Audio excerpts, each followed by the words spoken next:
அன்பு மருத்துவர்களுக்கு வணக்கம். இன்றைக்கி டெஸ்பயருடைய 3வது பாகம் பார்க்கலாம். Despair recovery.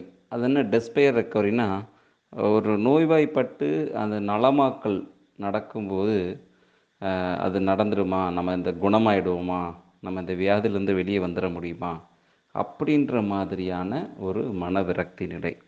இதுக்கு நிறைய மருந்துகள் இருந்தாலும் மிக முக்கியமான மருந்துகள் அப்படின்னு பார்த்தீங்கன்னா ஆர்சனிக் அமால்பம், கல்கேரியா கார்ப், கோலோசின், சிஃபிலினம் போன்றவை. இது மலேரியா காய்ச்சலின் போது இது மாதிரி ஒரு விரக்தி நிலை ஏற்பட்டுச்சு அப்படின்னா அதுக்கு டேரண்டோலா.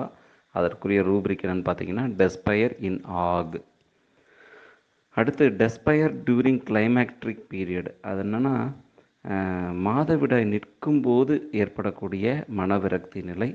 இதுக்கு சொரைனம் அண்டு சர்சபெர்லா இரண்டு மருந்துகள்.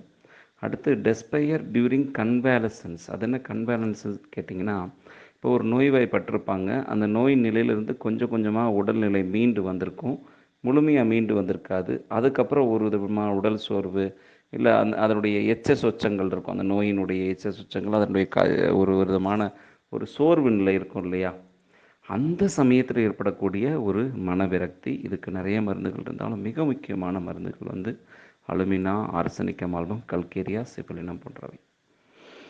அடுத்து பார்த்தீங்கன்னா டெஸ்பயர் டியூரிங் கன்வல்சன்ஸ் ஆஃப்டர். அதாவது வலிப்பு வந்து முடிஞ்சதுக்கு பின்னாடி அவங்களுக்கு ஏற்படக்கூடிய விரக்தி நிலை. அவங்களுக்கு வலிப்பு வந்து முடிச்சிருக்கும், அதுக்கப்புறம் அவங்க என்னடா இது வலிப்பு வந்துருச்சேன்னு சொல்லிட்டு ஒரு மிதமான ஒரு கல்கேரியா. இதுக்கு கல்கேரியா கார்ப் ஒற்றை மருந்து. சரிங்களா?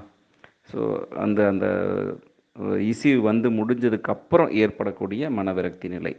அடுத்து டெஸ்பயர் டியூரிங் ஹீட். காய்ச்சலின் போது ஏற்படக்கூடிய மனவிரக்தி நிலை. இதுக்கு கல்கேரியா சல்ஃப் ஒற்றை மருந்து. Despair with deficiency of milk. பால் சுரப்பு குறைவானதுக்கு அப்புறம் ஏற்படக்கூடிய மனவிரக்தி நிலை. பாலூட்டும் தாய்மார்களுக்கு அது அதிகமாக ஏற்படும். நல்லா பால் சுரந்துக்கிட்டே இருக்கும், திடீர்னு அவங்களுக்கு பால் சுரக்காமல் போயிடும், உடனே ரொம்ப மனவிரக்தி நிலை வந்துடும். இதுக்கு ஆக்னஸ் கேஸ்டஸ் ஒற்றை மருந்து. சரிங்களா? அடுத்து despair things it is useless to take medicine. அதாவது மருந்து சாப்பிடுவதனால எந்த பிரயோஜனமும் கிடையாது அப்படின்ற மாதிரியான ஒரு மனவிரக்தி நிலைக்கு போயிடுவாங்க. இதுக்கு ஆர்சனிக் அமால்பம் ஒற்றை மருந்து. அடுத்து despair with weakness after typhus. டைஃபஸ்ன்றது டைஃபாய்டு காய்ச்சலுடைய தன்மை. அதாவது அந்த காய்ச்சலுக்கு பின்னால் ஏற்படக்கூடிய ஒரு பலகீனமான நிலையின் போது அவங்களுக்கு ஏற்படக்கூடிய ஒரு மன விரக்தி நிலை. இதுக்கு சொரைனம் ஒற்றை மருந்து. அடுத்து ரிலீஜியஸ் டெஸ்பயர். அதனால் ரிலீஜியஸ் டெஸ்பயர்னா மத ரீதியான அல்லது சமய ரீதியான ஒரு மன விரக்தி நிலை. இதுக்கு ஆர்சனிக் அமால்பம், ஆரம் மெட்டாலிக்கம், லாக்டசிஸ், லில்லியம்டிக், பல்சட்டிலா, வெரட்ரம் போன்றவை மிக முக்கியமான மருந்துகள். நிறைய மருந்து இதில் இருக்குது. சரிங்களா? Religious despair alternating with sexual excitement. ஒரு பக்கம் மத ரீதியான மனவிரக்தி இருக்கும், இன்னொரு பக்கம் காம எண்ணங்களுடைய அந்த உணர்ச்சி வெளிப்பாடும் மாறி மாறி வரும்.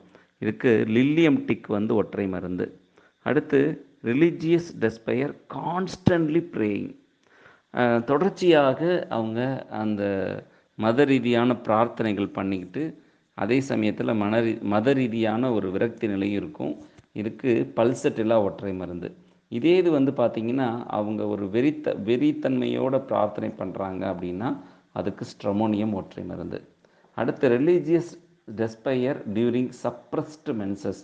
மாதவிடாய் உள்ளமுக்கப்பட்ட நிலையில் அவர்களுக்கு ஏற்படக்கூடிய ஒரு மத ரீதியான விரக்தி நிலைக்கு பெரெட்ரம் ஒற்றை மருந்து. அடுத்து ரிலீஜியஸ் டெஸ்பயர் வித் சூயிசைடல் டெண்டன்சி. அவங்களுக்கு மத ரீதியான விரக்தியின் காரணமாக ஏற்படக்கூடிய ஒரு தற்கொலை எண்ணம். இதுக்கு வெரட்ரம் ஆல்பம் ஒற்றை மருந்து. அடுத்து பார்த்திங்கன்னா despair on account of sad thoughts. வருத்தமான எண்ணங்களின் காரணமாக ஏற்படக்கூடிய மன விரக்தி நிலை. இப்போ பாரு, ஏதாவது மனசில் சோகமாகவே இருக்குது சார், ரொம்ப வெறுப்பாக இருக்குது சார் அப்படின்னு சொல்லுவாங்க இல்லையா, அதுக்கு அந்த ரூப்ரிக் பயன்படுத்திக்கலாம். இதுக்கு ரஸ்டாக்ஸ் வந்து ஒற்றை மருந்து. Despair from sexual craving. அது என்ன செக்ஸுவல் கிரேவிங்னா காம இச்சையின் காரணமாக ஏற்படக்கூடிய மன விரக்தி நிலை. இதுக்கு அஸ்டீரியா ரூபன்ஸ் வந்து ஒற்றை மருந்து. அடுத்து பெராக்சிசிமல் ஸ்ட்ரீக்ஸ் ஆஃப் டெஸ்பயர். நடுவில் ஒரு வலிப்பு நிலையில் ஏற்படக்கூடிய ஒரு மன விரக்தி நிலை. இதுக்கு லைசினம் வந்து ஒற்றை மருந்து. அடுத்து டெஸ்பயர் ஆஃப் சோசியல் பொசிஷன், தன்னுடைய சமூக அந்தஸ்தை பற்றின ஒரு மன விரக்தி நிலை. இதுக்கு calcarea carb, ignatia, pulsatilla, rhus tox, sepia, staphysagria, sulphur, veratrum album போன்றவை மருந்துகள். டெஸ்பயர் ஓவர் ட்ரைஃபிள்ஸ், சின்ன சின்ன விஷயங்களுக்கெல்லாம் ஏற்படக்கூடிய மன விரக்தி நிலை. இதுக்கு கிராஃபைட்டிஸ் வந்து ஒற்றை மருந்து. அடுத்து despair unwilling to die in haemoptysis. Unwilling to டைன் போது என்னென்னு பார்த்தீங்கன்னா, அவங்களுக்கு வந்து ரத்த வாந்தி எடுப்பாங்க. சளி வந்து அவங்களுக்கு சளியில் வந்து ரத்தம் வரும். அந்த சமயத்தில் வந்து பார்த்திங்கன்னா அவங்க வந்து மனவிரக்தி நிலை வந்துடும். ஆனால் அதே சமயத்தில் அவங்களுக்கு சாகிறதுக்கு விருப்பம் இருக்காது. சரிங்களா? ரத்தத்தில் சளி வரும், ரொம்ப மனவிரக்தி நிலையை அடைவாங்க, ஆனால் சாவதற்கு விருப்பம் இருக்காது. இதுக்கு அக்காலிஃபா இண்டிகா ஒற்றை மருந்து. அடுத்து டெஸ்பயர் டியூரிங் வாமிட்டிங், வாந்தியின் போது ஏற்படக்கூடிய மனவிரக்தி நிலை. இதுக்கு ஆர்சனிக்கம் ஆல்பம் ஒற்றை மருந்து. டெஸ்பயர் இன் இன்டர்மிட்டன்ட் வேக்கிங், தூக்கத்தில் நடுவில் எந்திரிக்கும் போது ஏற்படக்கூடிய மனவிரக்தி நிலை. இதுக்கு ஆன்டிடாட் ஒற்றை மருந்து. நம்ம எல்லாத்துக்குமே நல்லா தெரியும், தூக்கத்தில் எந்திரிக்கிறாங்கன்னா பெரும்பாலும் பார்த்திங்கன்னா ஒரு செஸ்ட்டு கன்ஜஷனால், இருமல்னால தான் எந்திரிப்பாங்க.